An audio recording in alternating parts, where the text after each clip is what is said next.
pagi dan salam sejahtera bagi kita semua.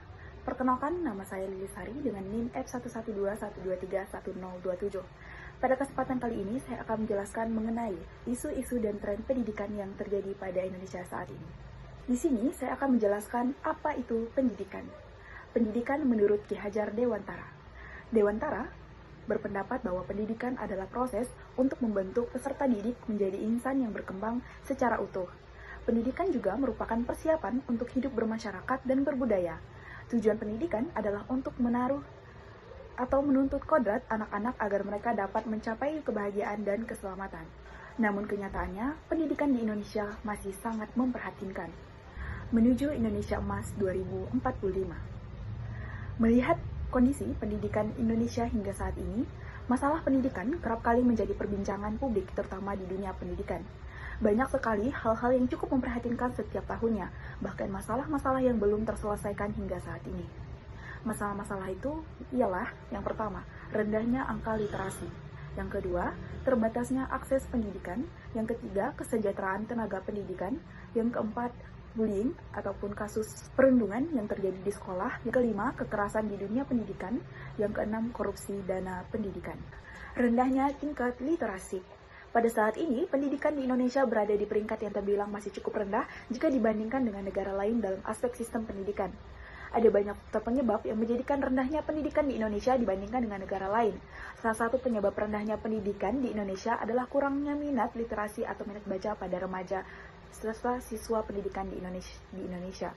Menurut Program for International Student Assessment (PISA) yang diselenggarakan oleh OECD, Indonesia menjadi bagian dari 10 negara yang memiliki tingkat literasi rendah di tahun 2019, di peringkat 62 dari 70 negara. Fakta tersebut didukung juga oleh survei 3 tahunan Badan Pusat Statistik (BPS) mengenai minat membaca dan menonton anak-anak Indonesia yang terakhir kali dilakukan pada tahun 2012. Hasil BPS tersebut menyatakan bahwa hanya 17,66% anak-anak Indonesia yang memiliki minat baca, sedangkan yang memiliki minat menonton mencapai 91,67%. Bahkan, UNESCO mencatat indeks minat baca di Indonesia baru mencapai 0,001%, artinya pada setiap 1.000 orang, hanya ada 1 orang yang punya minat membaca yang tinggi. Masyarakat di Indonesia rata-rata membaca 0-1 per buku per tahun. Kondisi ini lebih rendah dibandingkan penduduk di negara-negara anggota ASEAN. Selain Indonesia yang membaca 2-3 buku dalam setahun.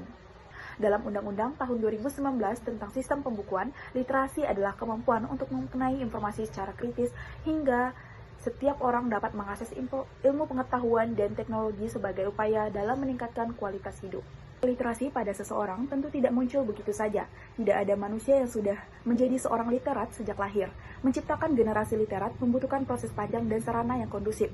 Proses ini dimulai dari kecil dan dari lingkungan keluarga, lalu didukung atau dikembangkan di sekolah, lingkungan pergaulan, dan lingkungan pekerjaan. Budaya literasi juga sangat terkait dengan pola pembelajaran di sekolah dan ketersediaan bahan bacaan di perpustakaan, serta beberapa sarana yang mendukung di lingkungan sekolah. Terbatasnya akses pendidikan. Di Indonesia, pendidikan dianggap sebagai salah satu faktor kunci dalam mengurangi kemiskinan dan meningkatkan kualitas hidup masyarakat. Namun faktanya, akses pendidikan di Indonesia masih sangat sulit, terutama bagi wilayah terpencil di Indonesia belum mendapatkan kualitas pendidikan yang sama seperti layaknya pendidikan di kota-kota besar. Salah satu masalah terbesar dalam pemerataan akses pendidikan adalah kurangnya infrastruktur dan fasilitas yang memadai di daerah terpencil. Banyak sekolah di daerah terpencil yang fasilitasnya masih sangat terbatas. Sekolah-sekolah ini seringkali kekurangan gedung yang memadai, ruang kelas yang memadai, fasilitas kesehatan yang sanitasi yang kurang memadai, serta fasilitas pendukung lainnya seperti perpustakaan dan laboratorium. Masalah lain yang menghambat akses pendidikan di Indonesia adalah alokasi dana pendidikan yang kurang efektif oleh pemerintah. Dalam upaya mewujudkan sumber daya manusia yang unggul, inovatif, berintegritas, dan berdaya saing menuju Indonesia Emas 2045, pemerintah mempersiapkan anggaran pendidikan sebesar 660,8 triliun atau 20% pada APBN 2024. Anggaran ini terbagi atas alokasi belanja pemerintah pusat sebesar 237,3 triliun, transfer ke daerah 346,6 triliun, dan pembiayaan investasi 77 triliun. Anggaran pendidikan sebesar itu meningkat dibanding dengan anggaran pendidikan tahun 2023 yang mencapai 11,2 triliun. Dengan anggaran pendidikan yang sebesar ini yang telah disediakan oleh pemerintah, karena ketidakefektifannya dalam pengalokasian dana ini, banyak sekolah di pelosok Indonesia tidak memiliki kemajuan menyediakan layanan pendidikan pendukung seperti buku, materi pelatihan, dan komputer. Pemerintah harus bisa memastikan bahwa dana-dana yang telah diberikan juga benar-benar dilakukan dan dialokasikan dengan baik. Bullying atau perundungan. Kasus bullying di sekolah meningkat selama 2023. Januari sampai Agustus 2023 terdapat 2.355 kasus pelanggaran terhadap perlindungan anak. Di sekian laporan yang masuk, terdapat 837 kasus terjadi di lingkup satuan pendidikan, antara lain, anak yang sebagai korban bullying atau perundungan terdapat 87 kasus, anak korban kebijakan pendidikan terdapat 27 kasus, anak korban kekerasan fisik atau psikis 236 kasus, anak korban kekerasan seksual 487 kasus. Dari data yang dihimpun oleh Komisi Perlindungan Anak Indonesia (KPAI) dan Federasi Serikat Guru Indonesia (FSGI), kasus bullying masih menjadi teror bagi anak-anak di lingkungan sekolah. Sementara itu, untuk jenis bullying yang sering dialami korban ialah kasus fisik 55,5%, bullying verbal 29,3%, dan bullying psikologis 15,2%, sedangkan untuk tingkat jenjang pendidikan, siswa SD menjadi korban bullying terbanyak 26%, diikuti siswa SMP 25%, dan siswa SMA 18,75%. Sekolah dan lingkungan pendidikan seharusnya menjadi tempat aman untuk belajar, bukan menjadi arena perundungan. Koridor, taman, toilet, kantin, bahkan ruang kelas menjadi saksi perilaku bullying dan berbagai bentuk kekerasan lainnya. Dampak bullying tak hanya sebatas luka fisik, tetapi juga melukai mental dan emosi korban. Depresi, kecemasan, bahkan bunuh diri menjadi konsekuensi tragis yang tak jarang terjadi. Oleh karena itu, keseriusan pemerintah dan berbagai pihak sangat diperlukan, mengingat jumlah korban bullying bisa jadi lebih besar karena tidak semua dilaporkan. Orang tua, guru, ataupun instansi pemerintah berperan untuk mengawasi dan mengedukasi anak-anak sekolah sejak dini. Kesadaran tentang bahaya bullying perlu ditingkatkan di masyarakat. Budaya anti kekerasan harus ditanamkan sejak dini, juga membangun komunitas yang saling mendukung dan melindungi. Selanjutnya ialah kekerasan di dunia pendidikan. Federasi Serikat Guru Indonesia (FSGI) mencatat adanya kenaikan jumlah kasus kekerasan di sekolah sejak Juli hingga September 2024. Ketua Dewan Pakar FSGI, Retno Lisyarti, mengatakan pada Juli 2024 pihak mencatat kasus kekerasan di sekolah sebanyak 15 kasus. Namun, pada September 2024, jumlah kekerasan di sekolah melonjak sebanyak 21 kasus, hingga totalnya menjadi 36 kasus kekerasan. Yang mengejutkan, peningkatan kasus terjadi secara signifikan pada bulan September 2024, yaitu mencapai 12 kasus hanya dalam 2 bulan. Dari jumlah tersebut, 66,66% kasus terjadi pada sekolah di bawah kewenangan Kemendikbudristek dan 33,33% terjadi di sekolah di bawah kewenangan Kementerian Agama. Sementara total jumlah pelaku mencapai 48 orang dan anak korban menjadi 144 peserta didik. Rata-rata ada peserta didik yang meninggal per 2 bulan karena kekerasan fisik di lingkungan pondok pesantren. Sedangkan di satuan pendidikan di bawah Kemendikbudristek tercatat ada 3 peserta didik meninggal dunia karena kekerasan fisik. Dari data tersebut, oleh karena itu, FSGI mendorong pemerintah yang baru, khususnya Menteri Pendidikan dan Kebudayaan untuk terus melanjutkan program-program pencegahan dan penanganan kekerasan di sekolah, serta mendorong Kemendikbudristek terus melakukan sosialisasi dan bimbingan teknik untuk memastikan Perkemendikbudristek nomor 46 tahun 2023 tentang pencegahan dan penanganan kekerasan di satuan pendidikan. Kesejahteraan tenaga pendidik atau guru di sekolah.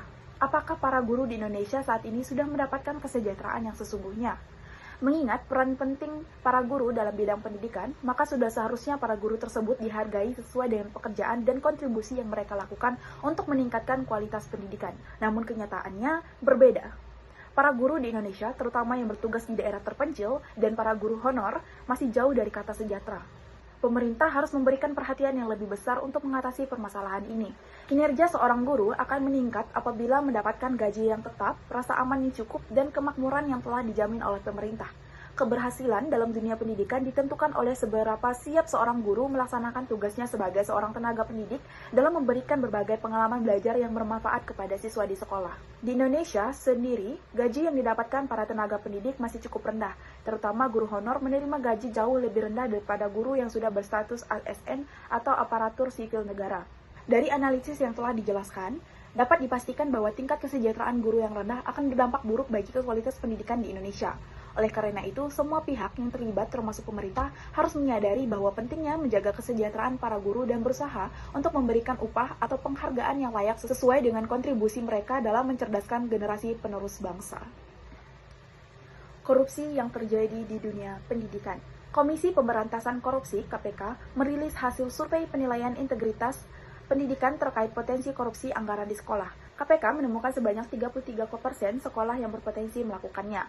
Dari jumlah tersebut, sebanyak 13,39% Indonesia menyatakan bahwa penggunaan dana bantuan operasional sekolah tidak sesuai dengan peruntukannya. Bentuk penyalahgunaan dana yang tertangkap KPK contohnya pemerasan, potongan, penghutan sebanyak 8,74%, nepotisme dan pengadaan barang dan jasa 20,50%, pengelembungan biaya penggunaan dana 30,83% dan lainnya 39,91%.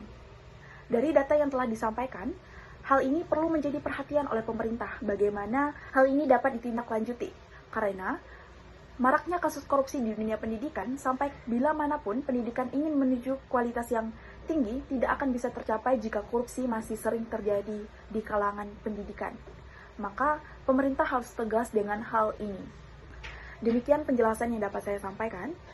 Semoga pendidikan di Indonesia terus diperhatikan oleh masyarakat dan tidak dipandang sebelah mata karena ini merupakan suatu wujud pendidikan serta kualitas bangsa yang baik serta mendukung untuk Indonesia menuju Indonesia Emas 2045.